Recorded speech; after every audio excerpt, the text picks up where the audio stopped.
The live TV, सच सबसे आगे।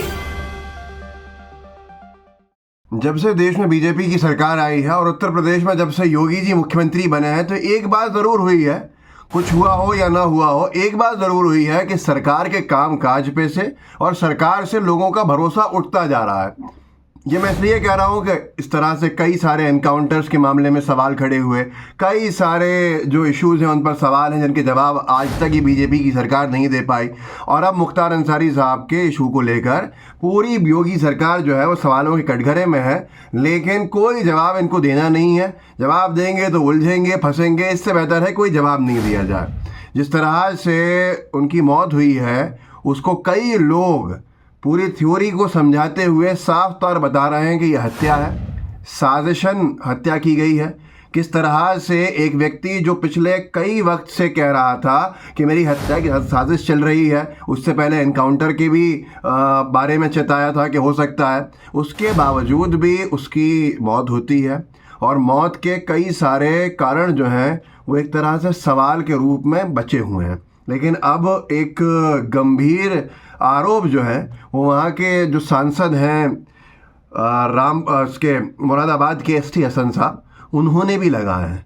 और उन्होंने ये कहा है, जिसको आज तक ने छापा है, कि नेचुरल डेथ या पॉलिटिकल मर्डर।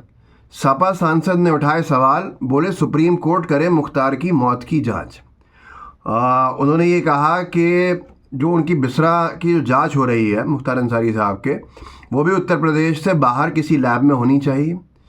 इससे साफ हो जाएगा कि उन्हें पॉइजन दिया गया था या नहीं। साथ ही हम मांग करते हैं कि मुख्तार अंसारी की मौत के मामले की जांच सुप्रीम कोर्ट के सिटिंग जज की निगरानी में होनी चाहिए।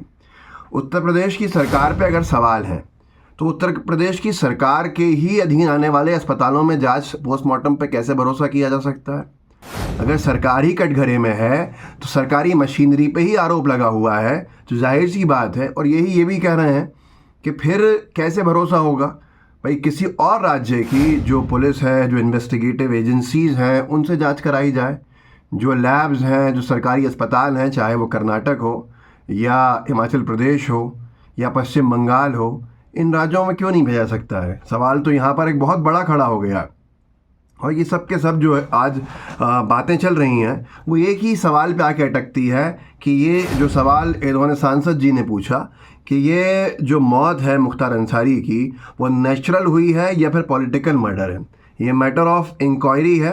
और इस मैटर ऑफ इंक्वायरी को लेकर कितनी गंभीर है ये सरकार, वो राजनाथ सिंह जी के बयान से साफ हो गया, जिन्होंने कहा कि कोई हत्या नहीं हुई है, जिसको जैसे जांच कराना है करा ले। राजनाथ सिंह जी ने शुरुआती दिनों में बयान दिया था जब एनडीए की सरकार बनी 2014 में कि ये एनडीए की सरकार है, इसमें इस्तीफे नहीं होते हैं मंत्रियों पर अगर आरोप लगते हैं। तो जाहिर सी बात है आज तक कोई इस्तीफा नहीं हुआ, आरोप लगते गए। कोई आरोप प्रमाणित करने आए कैसे? जांच एजेंसीज क्या काम कर रही हैं वो सबके सामने है। मुख्तार अंसारी को लेकर इतने सारे सवाल हैं। वो सवाल इसलिए भी हैं कि वो निरंतर आरोप लगा रहे थे, उसके बावजूद भी जो लापरवाही है या जानबूझ के जो साजिश चल रही थी उसके हिसाब से काम किया जा रहा था। जो भी था वो एक बड़ा विषय बनता जा रहा है धीरे धीरे।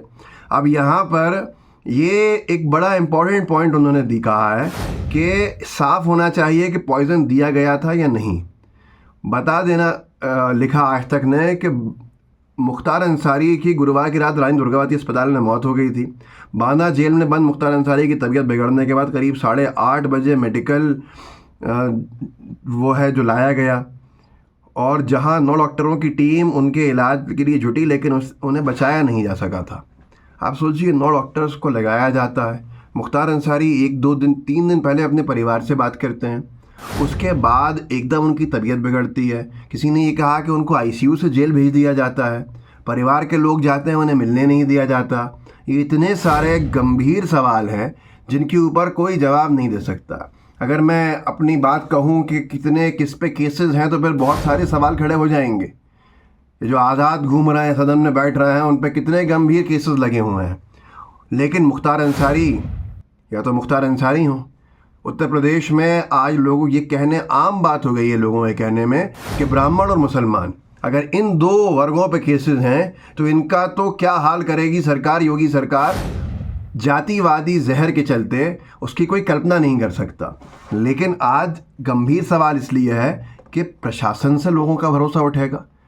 प्रशासन से, सरकार से धीरे धीरे लोगों का भरोसा उठता जा रहा है और ये एक बड़ा विषय है, क्योंकि ये साफ आरोप है। अफजल अंसारी साहब भी यही आरोप लगा रहे हैं। मुख्तार अंसारी साहब के बेटे उमर अंसारी जो हैं उन्होंने भी यही आरोप लगाया है। और मुख्तार अंसारी साहब की खुद की कॉल रिकॉर्डिंग मौजूद है जिसमें उन्होंने कहा कि उन्हें स्लो पॉइजन दिया गया है। एक व्यक्ति जो खुद कह रहा है, उसका डेथ से पहले का स्टेटमेंट है, लास्ट स्टेटमेंट है, अंतिम कथन है, उसके बाद भी कार्रवाई के नाम पर शून्य। उसके बाद भी कार्रवाई जो है वो इतनी लचर है। आप खुद देख लीजिए कि बाराबंकी कोर्ट में बांदा जेल प्रशासन पर एफआईआर करवाने के लिए तहरीर दी गई है। बाराबंकी कोर्ट ने मुख्तार के वकील ने एफआईआर दर्ज करने की तहरीर दी है जिसमें लिखा है कि मृत्युकालीन कथन के आधार पर जेल प्रशासन पर मुकदमा दर्ज किया जाए। अब तक मुकदमे क्यों दर्ज नहीं हुए हैं? अगर कोई व्यक्ति अपनी मौत से पहले कोई बयान देता है तो पुलिस सीधे मुकदमा दर्ज करती है उन लोगों के खिलाफ, उन एजेंसीज के खिलाफ, उन संस्थाओं के खिलाफ। अरेस्टिंग होती है, फिर जांच होती है। जांच के बाद अगर कुछ ऐसा होता है तो फिर आगे का फैसले होते हैं। लेकिन यहाँ तो एक पक्षीय कार्रवाई चल रही है जो निरंतर आप देख रहे हैं। जेल प्रशासन पर एफआईआर दर्ज क्यों नहीं हुई है अब तक? कस्टोडियल डेथ जिसे कहते हैं वो साफ तौर के ऊपर यहाँ दिख रहा है सामने, लेकिन कितने सारे पुलिस वालों की नौकरी जा चुकी है अब तक कस्टोडियल डेथ्स में। और ये जो जेल के पूरे कार्यकाल, उनके जो जेल का समय है और जेल के अंदर जो हत्या हुई है, मृत्यु हुई है, जो सवाल खड़े हैं, इसके बाद भी मृत्युकालीन कथन पर भी कार्रवाई नहीं हो तो फिर आप सोच सकते हैं कि हम किस स्तर पर खड़े हुए हैं। क्योंकि बहुत सारी चीज़ें हैं, बहुत सारे विषय ऐसे हैं कि जहर की जो थ्योरी के आसपास आता है, लेकिन ना मीडिया को सुनाने देना है, ना मीडिया को कोई सवाल पूछना है, ना आपका सवाल पूछना उन्हें बर्दाश्त है। जो बीजेपी के नेताओं ने कह दिया, जो भारतीय जनता पार्टी की सरकार के मुखियाओं ने कह दिया, वो ही अंतिम सत्य है आज देश के मीडिया के हिसाब से। तो आप सोचिए कितना गंभीर विषय और हम कहाँ पर आके खड़े हैं। कौन भरोसा करेगा आगे प्रशासन पे, कौन भरोसा करेगा आगे सरकार पे? तो इस वीडियो को ज़रा आगे बढ़ाइएगा, लोगों को जागरूक कीजिएगा, बताइएगा कि अब तो भेद खुलेगा जब जांच होगी, और जांच होगी तो समझ में आएगा अगर निष्पक्ष हुई कि कौन कौन इसमें इन्वॉल्व है। क्योंकि एक बहुत बड़ा विषय आज सामने खड़ा हुआ है। व्हाट्सएप ग्रुप्स होंगे उनमें शेयर कीजिएगा, जितने आपके साथी हों उन तक ज़रूर पहुंचाइएगा, ताकि ये आगे तक लोगों को जागरूक करने में हमें कामयाबी दिला सके। जय हिंद, जय भारत। द लाइव टीवी, सच सबसे आगे।